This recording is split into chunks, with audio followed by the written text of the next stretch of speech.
యస్మాత్ సర్వం సముత్పన్నం జగదేతచ్చరాచరం ఇదం నమో నటేశాయ తస్మై కారుణ్యమూర్తయే. మూకం కరోతి వాచాలం పంగుం లంఘయతే గిరిం యత్కృపాతమహం వందే పరమానందతాండవం. శివాయ గురవే నమః. శ్రీమాత్రే నమః. శ్రీ విష్ణురూపాయ నమః శివాయ. పరమేశ్వరుడు సదాశివుడు ఏ రూపము లేని నిరాకారమైన నిర్గుణమైన నిరంజనమైన పరబ్రహ్మతత్వంగా ఆరాధింపబడుతున్నాడు. అటువంటి నిరాకారమైన జ్యోతిస్వరూపాన్ని లింగరూపంగా మనం ఆరాధిస్తూ ఉంటాం. ఇది స్వామి యొక్క నిరాకార తత్వానికి సంకేతం. అయితే నిరాకారుడైన స్వామియే జగన్ నిర్వహణ కోసం, భక్తులను అనుగ్రహించడం కోసం అనేక దివ్య నామరూపాలు స్వీకరిస్తారు. ఆ దివ్య రూపములన్నీ కూడా ఉపాస్యములు, ధ్యానయోగ్యములు. ఆ రూపాల్లో దక్షిణామూర్తి రూపము, అర్ధనారీశ్వర స్వరూపము, పరివారమూర్తి, అదేవిధంగా ఆది భిక్షుకమూర్తి, ఆది కిరాతమూర్తి, భైరవమూర్తి, ఇలా పలుమూర్తులు. అలాంటి మూర్తుల్లో నటరాజమూర్తి ఒకటి. స్వామి యొక్క నాట్య విశేషాన్ని తెలియజేసే ఈ మూర్తిలో శివతత్వం అంతా దాగి ఉంటుంది. అసలు భగవంతుని తత్వము భగవద్ రూపాల ద్వారా వ్యక్తమవుతూ ఉంటుంది. అందుకు రూపం అంటే ఏమిటో కాదు, తన తత్వాన్ని వ్యక్తం చేసేటువంటి విధానమే. ఒక్కొక్క రూపం ద్వారా భగవాన్ యొక్క తత్వం తెలియబడుతుంటుంది. ఇప్పుడు నటరాజ తత్వాన్ని మనం తెలుసుకోవాలి అంటే అతి ప్రసిద్ధమైనటువంటి శివతాండవ స్తోత్రం ఉన్నది. ఆ శివతాండవ స్తోత్రాన్ని ఆధారం చేసుకుంటూ ఆ తాండవ కేళి వినోదైన నటరాజస్వామిని ఈ రోజు నుంచి మనం దర్శించబోతూ ఉన్నాం. ఇక్కడ ప్రసిద్ధి చెందినటువంటి శివతాండవ స్తోత్రం భారతదేశంలో ఆసేతు సీతాచలం కూడా గానం చేస్తూ ఉంటారు. కొంతమంది పారాయణ కూడా చేస్తారు. పూజావసాన సమయే దశభక్త్ర గీతం శంభు పూజన పరం పఠతి ప్రదోషే అన్నారు. అంటే స్వామివారికి పూజ చేసిన తర్వాత ఈ స్థుతిని కానీ చేసినట్లయితే ఆ పూజ పరిపూర్ణమవుతుంది. అందులో శివుడు ప్రదోష పూజా ప్రియుడు. ప్రదోష కాలంలో పూజ చేశాక ఈ స్తోత్రాన్ని చదివితే ప్రదోష తాండవ వైభవాన్ని మనం ఉపాసించిన ఫలితం లభిస్తుంది. ఒక విధంగా ఈ శివతాండవ స్తోత్రం నటరాజు ఉపాసనా శాస్త్రం అని కూడా భావించవచ్చు. ఈ తాండవ స్తోత్రం రావణకృతం అని లోకంలో ప్రసిద్ధిగా కనబడుతుంటుంది. కానీ రావణాసురుడు అంతటి భక్తుడు ఇది రచించాడు, అందులో సందేహం లేదు. అయితే రావణాసురుడు అంటే ఒక రాక్షసుడని, ఒక దుష్టపత్రగా భావిస్తూ ఉంటాం. అటువంటి వాడు రచించాడు అనగానే అతని లక్షణం ఈ స్తోత్రంలో చూసేవాళ్ళు కొందరు ఉండవచ్చు. కానీ ఈ స్తోత్రం ఒక మహాయోగి దర్శించి రచించిన ఒక అనుభూతి కనబడుతుంది. ఒక ద్వంద్వాతీత స్థితిలో నిష్కామంగా వైరాగ్య భావంతో నిష్కపటమైన భక్తిని స్వామివై ప్రకటిస్తూ ఈ స్తోత్రాన్ని రచించాడు స్తుతికర్త. రామాయణంలో ఎక్కడా కూడా ఈ స్తోత్రం కనబడదు. కానీ రావణకృత శివతాండవ స్తోత్రంగా ప్రసిద్ధి మాత్రం దీనికి ఉన్నది. ఇక్కడ ఇది కేవలం నిష్కపటమైనటువంటి సర్వసమర్పణా భావం కలిగిన ఒక మహాయోగి మాత్రమే ఇటువంటి దివ్యమైన స్తోత్రాన్ని రచించగలడు. ఇందులో ఉపాసనా సంప్రదాయాలు చాలా కనబడతాయి. అపారమైన భక్తి పొంగి పొరలుతూ ఉంటుంది. అయితే రావణుడు కూడా సామాన్యుడు కాడు, మహావేద పండితుడు, జ్ఞాని, తపస్వి. అటువంటి వాడు ధ్యాన స్థితిలో ఉన్నప్పుడు ఆ స్థితిలో అతడు ఒక నిస్వార్థమైనటువంటి యోగ స్థితికి చేరుకుని ఉండవచ్చు. ఆ భూమికలోంచి ఇది రచించి ఉండవచ్చు అని భావించవచ్చు. అందుకు రావణకృతం అనుకున్న పెద్ద తప్పేమీ లేదు. కానీ ఇది రావణుడు కోణంలోంచి మాత్రం మనం చూడకూడదు, ఒక మహాయోగ దృష్టితో చూడాలి అని తెలుసుకోవాలి. ఎవరు రచించినా మనం నిత్యం పారాయణ చేయడానికి యోగ్యమైన రచన, అందులో సందేహం లేదు. ఒక స్థుతి, ఒక కావ్యం ప్రసిద్ధి చెందాయి అంటే కేవలం అందులో ఉన్న భావనాబలం, భాషాశక్తి, కవిత్వ శక్తి మాత్రమే కాకుండా అది చేసిన వాడి తపోబలం ఒకటి వెనకాల ఉంటుంది. అందుకే మహా తపస్సులు, ఉపాసనా బలం కలిగిన వారు రచించిన గ్రంథాలు కాలం మీద నిలబడతాయి. అలా ప్రసిద్ధి చెందినటువంటి శివతాండవ స్తోత్రం కేవలం 14 శ్లోకాలతో ఉన్నది. అందులో చివరిది ఫలశ్రుతి, మిగిలిన 13 శ్లోకాలు. ఈ 13 శ్లోకాల చిన్న గ్రంథం అందరూ ఆబాలగోపాలం గానం చేసుకునేటువంటి గొప్ప కావ్యంగా నిలిచిపోయింది. అయితే పండితులకు తప్ప సామాన్యులు ఎవరికి ఇందులో భావం మాత్రం అర్థం కాదు. అయినప్పటికీ ఆనందిస్తూ ఉంటారు. ఎందుకంటే ఇందులో ఉన్నటువంటి సంగీతం అలాంటిది.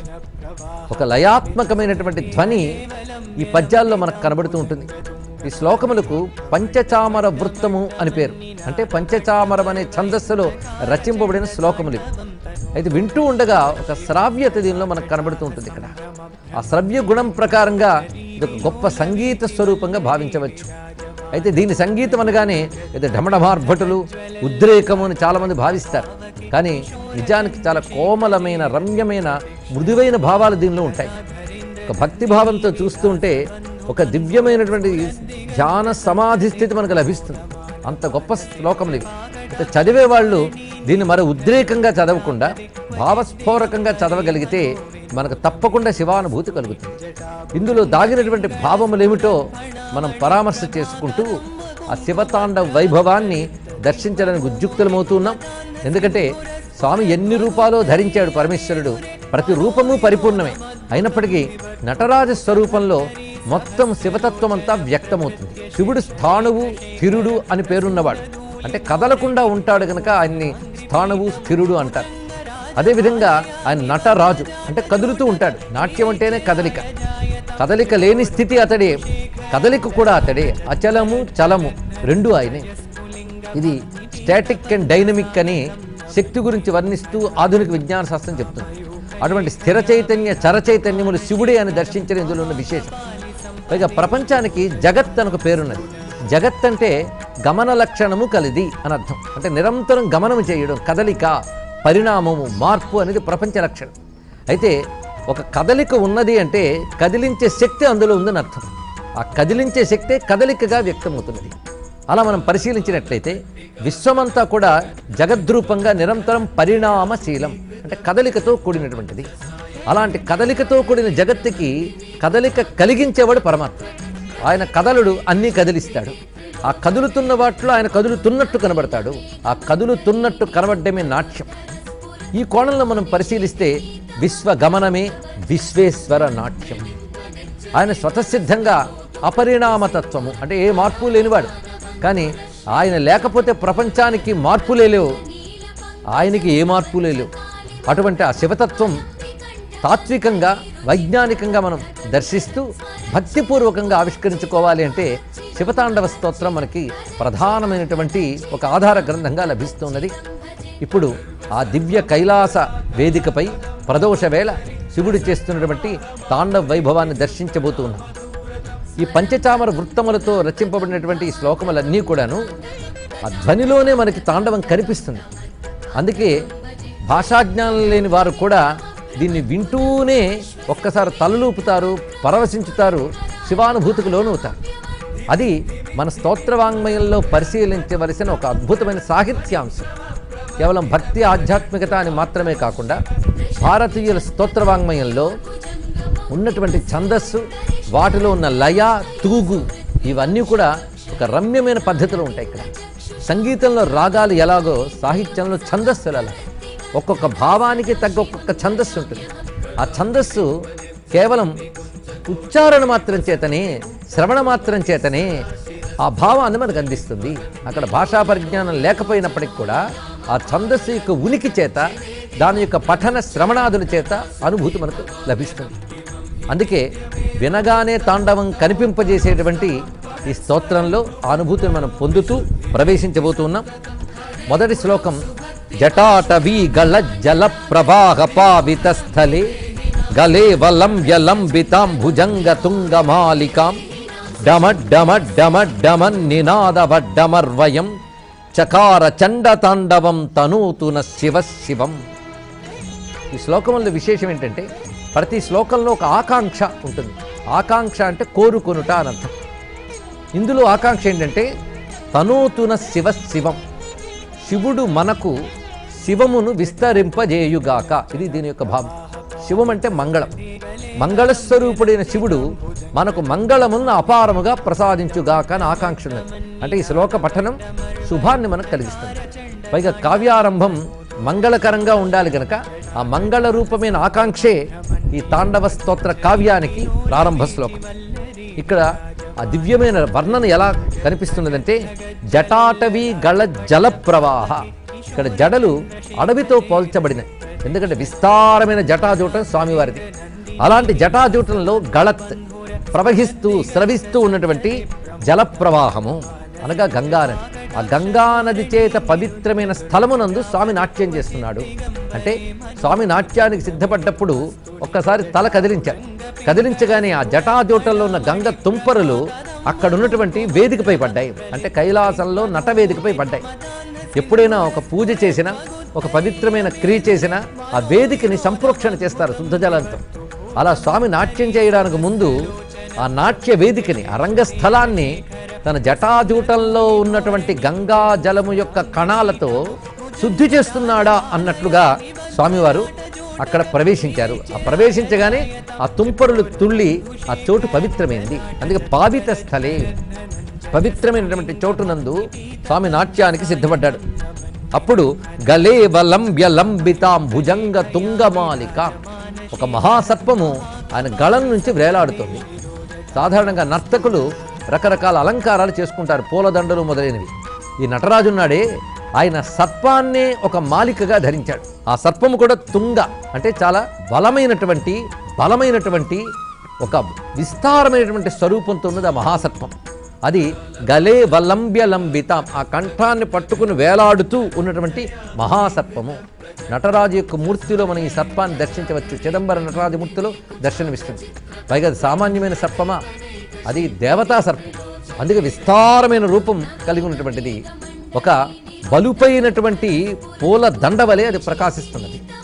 అలాంటి సర్పాలంకారాలతో ఉన్న స్వామివారు ఒక్కసారి డమరుకాన్ని మ్రోగించాడు. అది ఢమా ఢమా ఢమా అని మ్రోగుతున్నది. అటువంటి దివ్యమైనటువంటి డమరుకాన్ని మోగిస్తూ స్వామివారు చండ తాండవాన్ని చెయ్యడానికి ఉద్యుక్తుడవుతున్నాడు. అటువంటి తాండవాడంబరానికి సిద్ధమైనటువంటి శివుడు మనకు శుభాన్ని కలిగించుగాక. ఇది ప్రథమ శ్లోకంలో ఉన్న భావం. ఇందులో మనం గమనించవలసింది స్వామి యొక్క రూపస్ఫురణ. మొదటిగా చూపించినది ఆయన యొక్క జటాజూటం, అందులో గంగ. ఆ తర్వాత కంఠం నుంచి వ్రేలాడుతున్నటువంటి దివ్య సర్పము, తర్వాత చేతులు ఉన్నటువంటి డమరుకము. చండతాండవం అనే మాటకి అర్థం ఏంటంటే స్వామి తాండవాల్లో అనేక రకాలైన భావాలు ఉంటాయి. ఆనంద తాండవం మొదలుకున్న ప్రళయ తాండవం వరకు స్వామి తాండవ విశేషాలు చాలా ఉన్నాయి. నాట్యశాస్త్రంలోనే తాండవాల గురించి చాలా తెలియజేస్తారు. అసలు తాండవం అని దేన్ని అనాలి అంటే నాట్యంలో రెండు రకాల పద్ధతులు ఉన్నాయి, తాండవము, లాస్యము అని. లాస్యం అనేది కోమలంగా ఉంటుంది, దానికి నాట్యశాస్త్ర పరిభాషలో కైశికీ వృత్తి అంటారు. తాండవం అంటే ఉద్ధతంగా ఉంటుంది, దానికి నాట్యశాస్త్ర పరిభాషలో ఆర్భటీ వృత్తి అని అంటారు. ఇలా ఆర్భటీ వృత్తితో ఆయన ఉద్ధతంగా చేసేటప్పుడు దాన్ని తాండవం అనాలి. కోమల వృత్తితో కైశికీ శైలిలో చేసేటప్పుడు దాన్ని లాస్యం అనాలి. లాస్యం వచ్చేటప్పటికల్లా అది స్త్రీ మాత్రమే ప్రకటించగలదు. అసలు లాస్యాన్ని స్త్రీ ప్రకటిస్తేనే స్వాభావికంగా కనిపిస్తుంది, లేదా పురుషుడు స్త్రీ వలె నటించాలి, కానీ స్త్రీ అయితే సహజంగా గోచరిస్తుంది. ఇక్కడ లాస్యం అమ్మవారైన పార్వతీదేవి యొక్క విన్యాసమైతే తాండవం అయ్యవారి యొక్క వైభవం.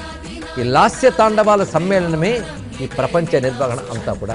ఎందుకంటే ప్రపంచంలో కోమలమైనటువంటి మృదువైనటువంటి పద్ధతులు ఉంటాయి, అదేవిధంగా ఉద్ధతమైన ప్రకృతి కూడా ఉంటుంది. ఈ రెండు కలిస్తేనే ప్రపంచం. రెండూ ఉండాలి. ఎల్లవేళలా మృదుత్వమే ఉంటే దానిలో పెద్ద సౌందర్యం లేదు, ఉద్ధతం కూడాలి. అలాగని ఎప్పుడు ఉద్ధతం ఉన్నా బాగుండదు, కనుక రెండు కలిసి ఉండాలి. నిజానికి ఒకే ఈశ్వర తత్వం కోమల వృత్తిని చూపించినప్పుడు లాస్యమైంది, ఉద్ధత వృత్తిని చూపించినప్పుడు తాండవమైంది. ఆ ఈశ్వరుడే పురుష రూపంలో శివుడయ్యాడు, స్త్రీ రూపంలో గౌరీ అయినది. ఇది మనం తెలుసుకోవాలి. ఆ రెండు ఒకే తత్వం యొక్క రెండు వ్యక్తీకరణలు. చండతాండవం అనగానే ఏదో ప్రళయ తాండవం, భీకర తాండవం అని మాత్రమే కాకుండా ఒక తాదాత్మ్య స్థితిలో, ఎక్స్టసీ అని అంటారు, అటువంటి స్థితికి చేరినప్పుడు సంపూర్ణమైన కళ ప్రకటింపబడుతుంది. అప్పుడు అది తప్ప మరేది పట్టని స్థితి ఏర్పడుతుంది. దాన్ని మనం చండతాండవం అనవచ్చు. అంతేగాని దీని ఉగ్రము అని చెప్పడానికి లేదు. ఇక్కడ తాండవం యొక్క తీవ్ర స్థితి, తాదాత్మ్య స్థితి, పరాకాష్ఠ దశ అని భావించాలి ఇక్కడ. అంతేకాదు శివుడు ఒక దివ్యమైన నాట్యాన్ని ప్రకటించి తండు అనబడేటువంటి ప్రమద గణపతి ద్వారా ఆయన దీన్ని వ్యాప్తి చేశాడు కనుక దీనికి తాండవం అని పేరు వచ్చిందని ఒక పురాణ నిర్వచనం. ఏదేమైనప్పటికీ కూడా నృత్యశాస్త్ర ప్రకారంగా ఆర్భటి వృత్తితో కూడినటువంటి ఉద్ధతమైన నాట్యమే తాండవం. అలాంటి ఉద్ధత నాట్యాన్ని చేస్తున్నటువంటి శివుడు ఆ నాట్యం లోక కళ్యాణం కోసమే చేస్తున్నాడు. అందుకు తనూతున శివశివం. అసలు శివుని వద్ద అమంగళం అనేది లేదు. ఆయన యొక్క స్వరూపం కానీ, స్వభావం కానీ, ఆయన ప్రకటించేటువంటి వ్యక్తీకరణలు అన్నీ కూడా శివములే. ఏ శివో నామరూపాభ్యాం, ఇది తెలుసుకోవాలి. అందుకే శివస్మరణ మాత్రం చేతనే మనం మంగళం పొందుతున్నాం. అయితే తత్వం తెలియని వారికి శివుని యొక్క కొన్ని రూపాలు అమంగళంలా అనిపిస్తాయి, అది వారి దోషం. కానీ శివుడు ఏది చేసినా మంగళమే. ఆయన నాట్యములన్నీ కూడా ఆనంద తాండవం మొదలుకొని ప్రళయ తాండవం వరకు ఆయన చేసే రకరకాల నాట్య విన్యాసాలన్నీ కూడా మంగళకరం. 2వ శ్లోకంలోకి ప్రవేశిస్తున్నాం. జటా కటాక సంభ్రమ భ్రమన్నిలింప నిర్ఝరి విలోల వీచి వల్లరీ విరాజమాన మూర్ధని ధగద్ధగద్ధగజ్వలల్లలాట పట్టపావకే కిశోర చంద్రశేఖరే రతి ప్రతిక్షణం మమ. ఈ దివ్యమైనటువంటి శివతాండవ స్తోత్రంలో ఒక ఉపాసనాపరమైనటువంటి తాత్వికమైనటువంటి కొన్ని రహస్యాలు దాగి ఉన్నాయి. అది కూడా ఈ శ్లోక ప్రసిద్ధికి ఒక కారణం. పైగా ఈ రచన ఒక కవి భావంతో భాషని పదాల్ని ఏర్చుకూర్చి చేసిన రచనలా కనిపించింది.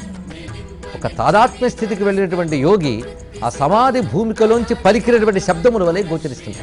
అందుకే అనుభూతి ప్రధానమైన రచన. ఇందులో అనుభూతి కనబడుతూ ఉంటుంది ప్రతి చోట.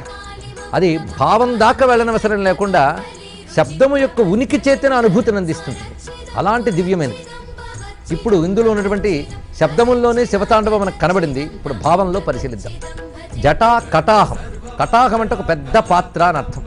స్వామి యొక్క జటాజూటం ఎలా ఉన్నదంటే ఒక పెద్ద పాత్రలా ఉంది. ఆ పాత్రలో తిరుగాడుతున్నది గంగాజలం. ఎలా తిరుగాడుతుందంటే సంభ్రమ భ్రమత్. సంభ్రమము అంటే తడబాటు, తత్తరపాటు. అటువంటి తత్తరపాటుతో తిరుగాడుతున్నది నిలింప నిర్ఝరి. నిలింప నిర్ఝరి అంటే దేవప్రవాహం, దేవనది అయినటువంటి గంగ. ఆ గంగ స్వామి యొక్క జటాజూటం అనే పాత్రలో సుడులు తిరుగుతూ వడులతో పరిగెడుతుంది. అక్కడ అలా విహరిస్తున్నటువంటి గంగతో ప్రకాశిస్తున్న అద్భుతమైన జడలతో కూడిన శిరస్సు కలవాడు పరమేశ్వరుడు. విలోల వీచి వల్లరి. అది విలోల, అటు ఇటు ఊగిసలాడుతున్నటువంటి తరంగాలు తీగల వల్లే అల్లుకుపోతున్నటువంటి ఆ గంగా ప్రవాహంతో కూడిన జటాజూటం శోభిల్లుతున్న అద్భుతమైన శిరస్సు కల స్వామికి నమస్కారం.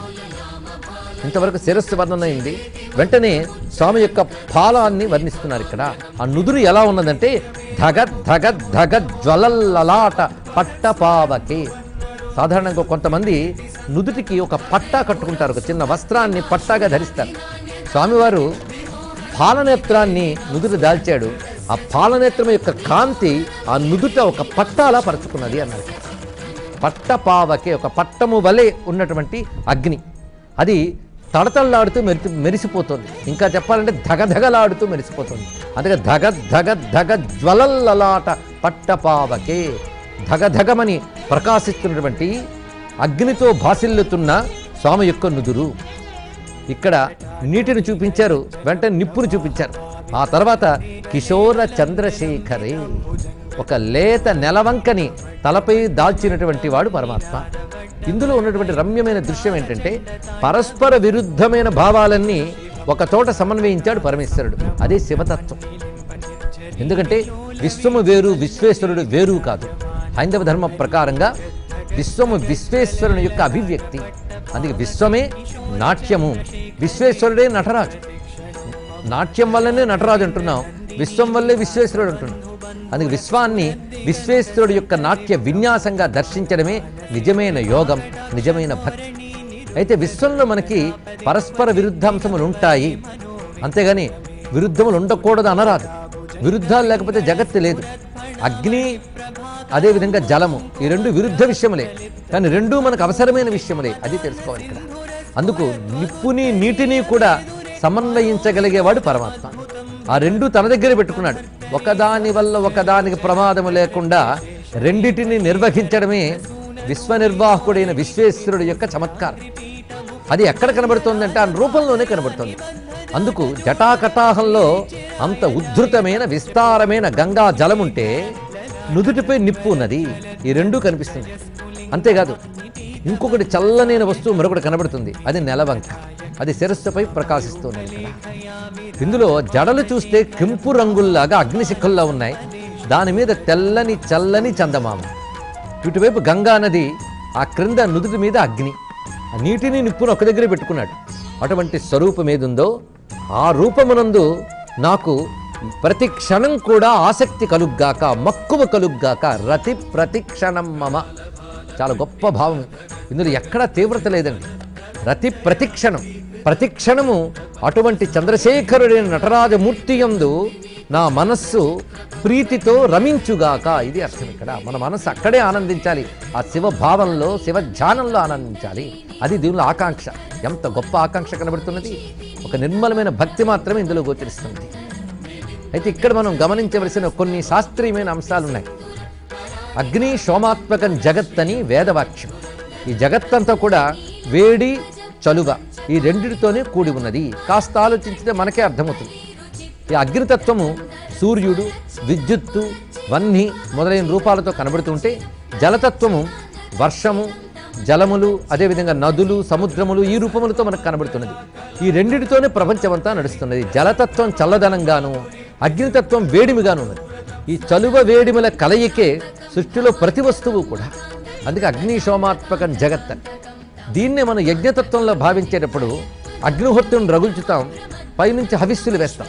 హవిస్సు సోమతత్వము, అగ్ని తీవ్రమైనటువంటి అవన్నితత్వాన్ని తెలియజేస్తుంది. అగ్ని సోమాత్మక తత్వం ఏదైతుందో అదే విశ్వము. ఆ అగ్ని సోమాత్మకమైనటువంటి విశ్వరూపుని తెలియజేయడానికే ఇక్కడ అగ్నితత్వం అంతా ఆయన పాలనేత్రంగాను, జడల యొక్క శిఖలుగాను కనబడుతూ ఉంటే, ఆ జలతత్వము గంగగా, చంద్రుడిగా గోచరిస్తుంది. అగ్ని సోమాత్మక తత్వాన్ని తన రూపంగా ప్రకటిస్తూ ఉన్నాడు శివుడు. కానీ అగ్ని సోమాత్మక విశ్వమే తన రూపంగా ఉన్నటువంటి వాడు విశ్వేశ్వరుడు అనే భావం ఇందులో కనబడుతుంది. ఇంకొక అద్భుతమైన భావం ఏంటంటే, శాస్త్రం ప్రకారంగా అగ్నితత్వం శివుడు, జలతత్వం అమ్మ ఉమాదేవి. ఈ రెండు తత్వముల కలయికే జగత్తు. అదే అర్ధనారీశ్వర తత్వంలో కూడా మనకు కనబడుతుంది. అందుకు అమ్మవారు చల్లదనం, అయ్యవారు వెచ్చదనం. ఈ చలువ వేడిముల యొక్క కలయికే ప్రపంచం. అందుకే శివశక్తిమయం ఈ జగత్తంతా కూడా. ఆ శివశక్తి యొక్క రూపము స్వామివారి యొక్క నాట్యంలో కనబడుతున్నది అనే భావం ఇక్కడ గోచరింపజేస్తున్నారు. అలా మొదటి శ్లోకంలోనే ఎంత అద్భుతమైన భావాన్ని ఆవిష్కరిస్తూ ఉండగా, మూడవ శ్లోకంలోకి మనం ప్రవేశిస్తున్నాం. ధరాధరేంద్ర నందిని విలాస బంధు బంధుర స్ఫురద్దిగంత సంతతి ప్రమోదమాన మానసే కృపా కటాక్ష ధోరణి నిరుద్ధ దుర్ధరాపది క్వచిత్ దిగంబరే మనో వినోదమేతు వస్తుని. ఈ ఆకాంక్షల్లో మొదటి దానిలో తనోతున శివశివం అని చెప్పారు. రెండవ దానిలో స్వామి మూర్తి యందు అనుక్షణము నేను ఆనందిస్తున్నాను, రమిస్తున్నానని భావాన్ని చెప్పారు. ఇప్పుడు నా మనస్సు శివుడనేటువంటి ఒక అద్వితీయమైన వస్తువునందు వినోదము పొందుగాక, అంటే ఆనందించుగాక. ఇక్కడ ఈ భక్తుడి ఆకాంక్షలు ఏమిటో మనం పరిశీలించాలి. ఏ ఆకాంక్ష కూడా నాకు ఇది కావాలి, ఈ సుఖం కావాలి అనేది ఏది అడగడం లేదు. ఆయన శివధ్యానానుభవం లేదా శివానుభవం మాత్రమే అడుగుతున్నాడు. అది గొప్ప భక్తి. అటువంటి అవ్యాజమైనటువంటి ఉత్కృష్ట భక్తి ఈ మొత్తం శివతాండవ స్తోత్రంలో ఉన్న ప్రధానమైనటువంటి వస్తువు. ఆ శివనాట్యమూర్తి ఎలా ఉన్నదంటే, ధరాధరేంద్ర నందిని విలాస బంధు బంధుర పురద్దిగంత సంతతి ప్రమోదమాన మానసే. ఇక్కడ అమ్మవారు అనేక రకాల అలంకారాలు ధరించారు. ఆ అలంకారాల కాంతులు దిక్కులంతటా వ్యాపించిపోయింది. అవి చూసి మురిసిపోతున్నాడు ఈయన. దీని అర్థం ఏంటి? అమ్మవారిని చూసి ఆనందిస్తున్నాడు అని. శివుని యొక్క ఆనంద స్వరూపమే అమ్మవారు. అందుకే శ్రీనాథ మహాకవి ఒక మాట చెప్తాడు. అర్ధశశి భూషణుడు స్వయం ప్రబుద్ధుడు నిత్యోన్నత జ్యోతి అతని సంతత ఆనంద శక్తియా సరసిజాక్షి విశ్వజనయిత్రి వారికి వేరు లేదు. పరమాత్మ యొక్క చిచ్చక్తి ఆ తల్లి, ఆనందశక్తి. ఆ జ్ఞానం ఆయనైతే ఆనందం ఆవిడ. ఈ జ్ఞానానందములకు వేరు లేదు ఎప్పుడు కూడా. అందుకే అమ్మవారు ఆయనకు ఆనంద వస్తువు. శక్తి యొక్క అలంకారాలతో ఈ విశ్వమంతా నిండిపోయి కనబడుతున్న దానికి ఆమె అలంకార శోభలను చూసి మురిసిపోతున్నటువంటి వాడు. ఇక్కడ ధరాధరేంద్ర నందిని అంటే పర్వతరాజపుత్రి అయిన పార్వతీదేవి. ఆమె యొక్క విలాస బంధు బంధుర స్ఫురత్, ఆ విలాసములు అంటే అలంకారముల చేత అధికంగా ప్రకాశిస్తున్నటువంటి దిగంత సంతతి, దిక్కులన్నింటినీ చూస్తూ ప్రమోదమాన మానస, ఆనందపడుతున్నటువంటి శివుడు అన్నారు. అంటే అమ్మవారు ధరించిన అలంకారముల కాంతులు, శోభలు ఇవి దిక్కులంతటా వ్యాపించిపోతున్నాయి.